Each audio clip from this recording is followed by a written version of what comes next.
Hello, this is second in a series of two videos. The first one I made last year that has part of the manger scene, and then this is the follow-up. You can get the patterns free for this if you look down below in the description of this video. Out of one piece of 1/2-inch plywood that's glued for outdoors, you can get this entire scene, and I will show you step by step how to put this together to make a really lovely lawn scene, and all you need is one bright light to illuminate the whole thing at night. So if you're with me, come on this journey and see how this is done. This is what you're going to see when you get your download, and it's all tiled out and numbered for you. Then what you'll do is lay them out in the numbered order, and in a few moments, taping them up, you're ready to go.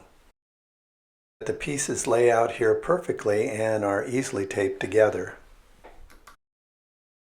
My camel is laid out so I can get this right on here, and what I'm going to do is use this bottom edge of the plywood as the straight edge for my pattern so I don't have to cut that long straight.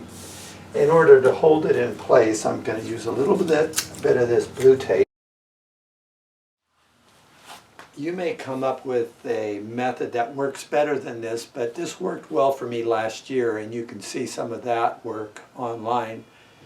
I use a razor, a knife, and a black marker, and watch what I do here. I just cut right through my line pattern.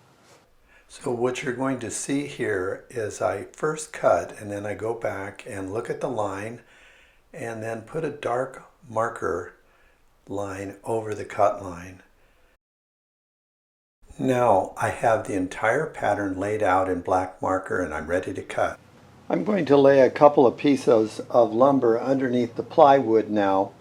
And of course you can put this up on a workbench, that would work too, but it's easy for me to get over it just if it's down on the floor.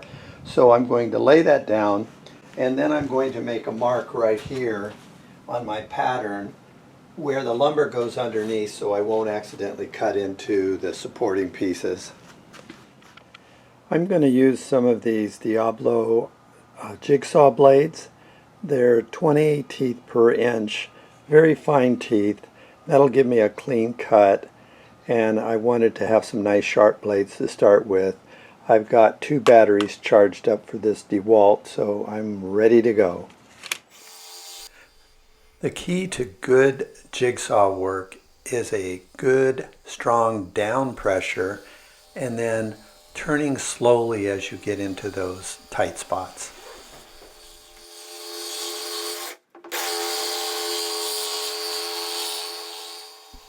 And here's Mr. Camel. This may be a little bit of overkill, but I have this Alex Fast Dry caulking, and I'm going to just dab some of it into these openings here in the wood. Moisture may go in there and cause some problems. I don't know if this is necessary, but I have this stuff and I'm going to go ahead and use it. Now we have the creatures here, and I set them down on a piece of plywood so I can do some painting. I love these weenie rollers. I'm doing a fast job here, and I'll put a coat on the front side and back side, and then after a little while I'll come back and do it again. Edges are done with a brush. Well, the last thing we need to do is figure out how we're going to anchor these into the front lawn and keep them a little bit above the grass so they don't soak up any moisture. Last year what I used, and I want to use it again because it worked well for me, is rebar. I'm going to go to Home Depot and cut some rebar, and what I'm going to do is anchor these 1 foot 12 inches into the ground, each one of them. Now to support it above ground, on this first one, I'm going to come up out of the 12 inches another 18 inches. So I need a 30-inch rebar here and another 30-inch one right here. And then when I come to the donkey, I'm going to go 12 inches down and another 12 inches up here and here. It's a little bit of overkill, but the reason I'm going 12 into the ground in 2 spots is so I can support it on 2 pivot points above the grass. Here again, I'm going to go with 18 inches up here and another 18 inches probably right in here. So let's go on down to Home Depot and I'll show you how I cut the rebar right in the store. So here I am at Home Depot all masked up, and this is the rebar. The rebar only goes for $3.55 per, gosh, how many? 20 feet of it. So it's cheaper than getting wood doweling to do the job. And I know my 30 inches is here. They give you a bolt cutter, and this isn't easy to do, but I pinch it there at that 30-inch mark. Get it in the job, step on it, and force it down.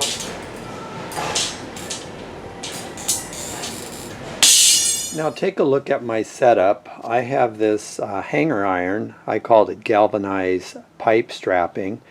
I take it and I cut it off into small sections, and you can see I loop this over my rebar that I have sprayed some undercoat on just so it won't rust. I have the rebar hanging over and down the 12 inches I talked about. And notice at the top of the rebar I have pre-cut little blocks of wood that I will put screws into. And you might wonder, what is this for? I found last year that every time I pulled this out of the lawn, it kind of slid a little bit inside my bracket. So when I go out, like after the lawn's being mowed, I can just take it, hold it up, and jam it down into the ground, and the rebar hits against this block, and it doesn't slide up at all that way. So it allows me to just drive it in by a thrust rather than trying to pound it in with a hammer. So I'll go ahead and do this and then show you what it looks like in a moment. This is what the finished bracket looks like. 2 brackets, double screwed on each side. I added a little drop of this woodworker's glue underneath that block, so it's glued and screwed into the wood. None of this has to be done. This is just my way of attaching it. You can come up with something on your own. In December, these characters will be joining my original manger scene and will be ready for celebrating Christmas. Thanks for watching.